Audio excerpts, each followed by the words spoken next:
Oh, okay. Did we have to come back to it? No. I'm just trying to remember how it starts. See, now, I if can't Oprah remember had the asked him beginning. to sing a jingle, he would have sung the jingle. Okay. We're America's favorite, bite after bite, tender and juicy, we do it right for you. Kentucky Fried Chicken.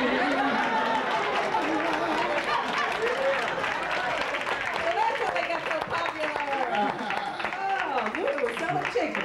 But wait, the thing about that was many years later. So Eddie Murphy had this album out called Delirious. Right. And in the album he was talking about how all the singers get the girls and all of that. And he said even Luther Vandross, a big Kentucky Fried Chicken eating couldn't get the girls, right? So we were on the road and we were about to play Radio City Music Hall on that Saturday. It was Thursday when I heard this, and I called my managers up. I said, you got to do me a favor. I know this is a real long shot. I said, but I need a 5 foot high, 4 foot wide Kentucky Fried Chicken bucket erected. I need that made. And so they called CBS Studios and had it made, and I had it put on a dolly. And and I came out, like with a rope, and I came out pulling like dun, dun, dun, dun, dun. And since I had sung Eddie didn't know I had sung the Kentucky Fried Chicken jingle. And when I looked on the reason I did this is because I had looked on the guest list to see who was coming, and I saw Eddie's name, Eddie plus 55 people. So that's when I got the idea. I said, we have to address this. This is gonna be so funny. I mean, in the audience, they just laughed. It was really great. So did you sing the jingle as you pulled the chicken? I sang the jingle, and then that struck up Never Too Much, and the show started. But it was so funny. It was really great. Wow. So now you tell us a little bit of how you got your first record deal, because then you became Luther, and then you were just singing. Right. Well, it's interesting because Roberta Flack. I was singing background for Roberta Flack. And she had an interview to do. She had interviews to do on this particular day. So she asked me to test out her microphone at Soundcheck. The place was in Merrillville, Indiana. It was at the Holiday Star. Okay, right. Star Plaza? Star Plaza, right. And so the lighting man was also checking out the lights. He was testing the lights. So he turned out the lights in the theater. And I'm there just singing my heart out, Killing Me Softly and all of that, all her great songs. And when the lights came up, she was sitting there in the audience. And she said to me, she said, you know what? She says, you're getting too comfortable sitting on the stool singing ooh and ah behind me. She said, I'm lovingly firing you, and I'm going to introduce you to some people, and you got to go get your own career. And that's how it started. And so how long from that moment to you actually signing a deal did it take?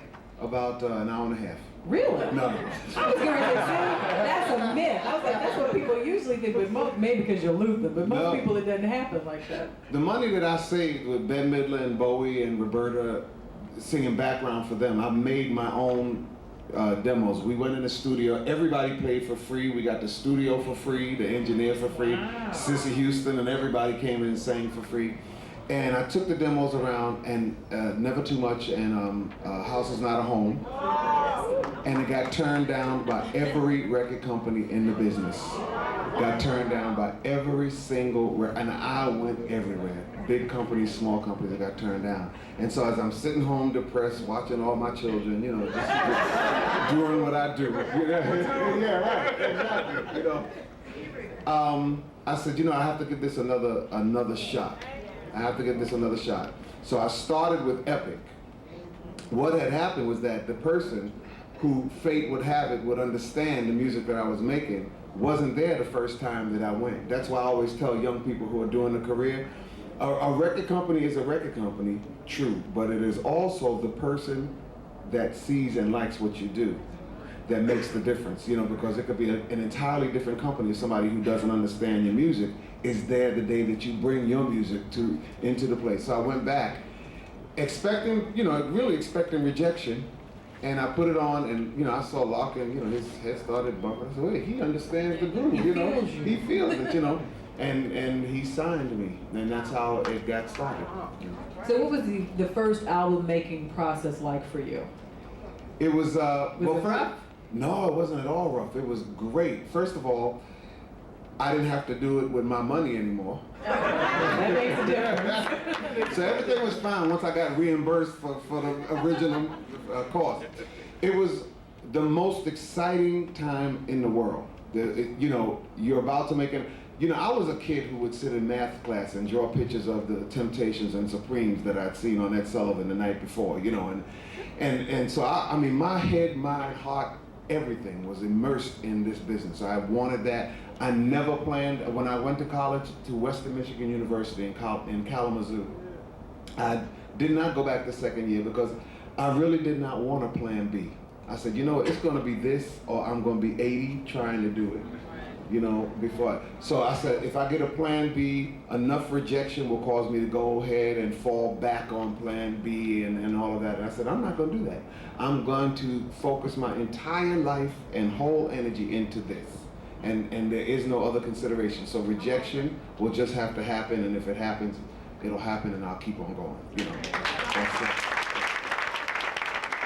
So making the album. Zelda Robinson is author of The Passion Principles, Pathways to Purpose, Power, and Profit, and her latest release, Inspirational Conversations, 365 Days of Empowerment. Her audio programs include How to Get the Job You Want, Making the Money You Want, Management for the New Millennium, Top 10 Tips for Public Speaking if you're thinking of joining the speaking profession, and if you're in corporate America, How to Handle Corporate Chaos. Champagne, cheesecake, and conversation where we visit the land of passion. And last but not least, how to get free radio and TV advertising. Learn the tricks of the trade from the pros.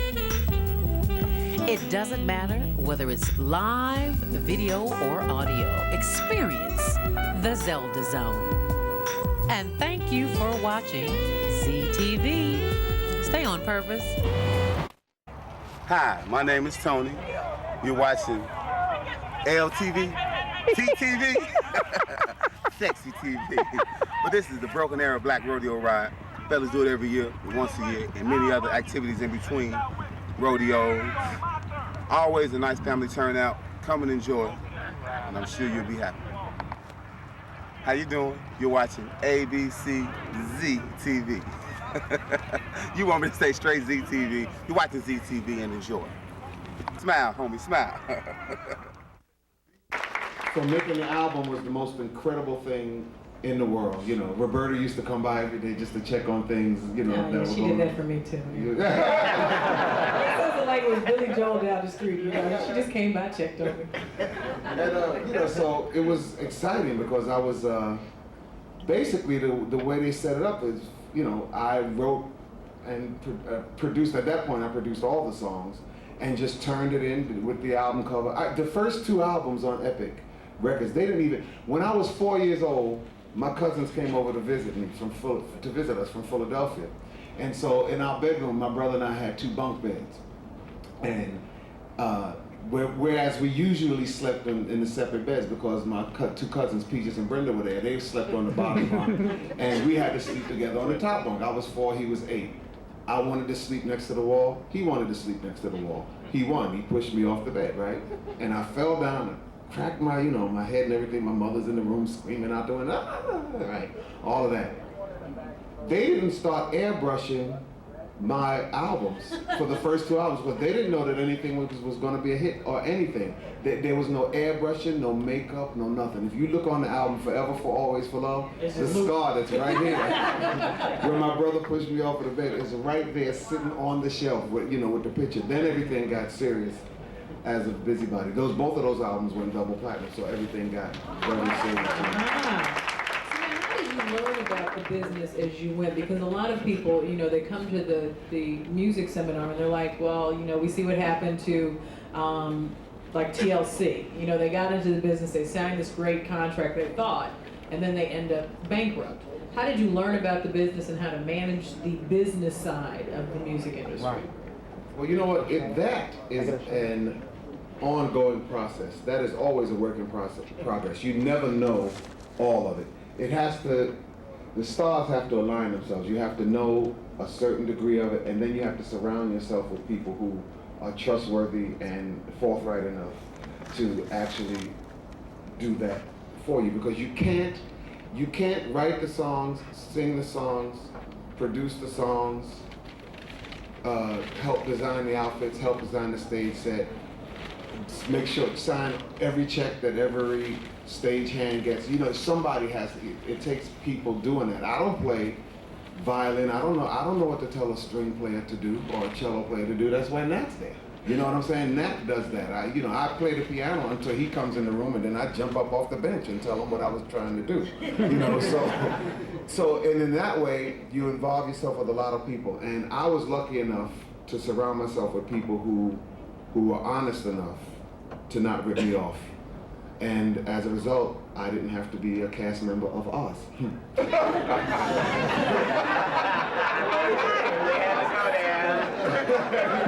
That show's too scary for me. So tell us, because we do keep referring to Nat, tell us a little bit about the relationship there and how it blossomed, because he's done a lot of the reworking of some of your songs. All of it. All of it. That's right. Let me tell you where we met first, and then you can explain. Nat was 13, I was 16, and we were both in that group, Listen My Brother. Nat Adderley Jr., as you know, his father is Nat Adderley Sr., and his uncle is Cannonball Adderley. And there was a workshop for talented kids in the New York area that the Apollo Theater put together. And that's where we met. We were the first children, we were the first singing group on Sesame Street, the very first show. It came out the first year in 1969, yeah. And that's where we met. If you saw us now, you see Nat had a big old afro. Big afro. Like the Silvers, remember the Silvers? And over the years, we would always like write something and just play with it. We didn't even have an idea that you were supposed to pursue a record deal or anything like that. When we did Never Too Much, we went in the studio and everybody did everything for free. And so when it got to House Is Not a Home, that's when Nat and I just sat down and huddled. But Nat knew how to put the different spin on it, you know. And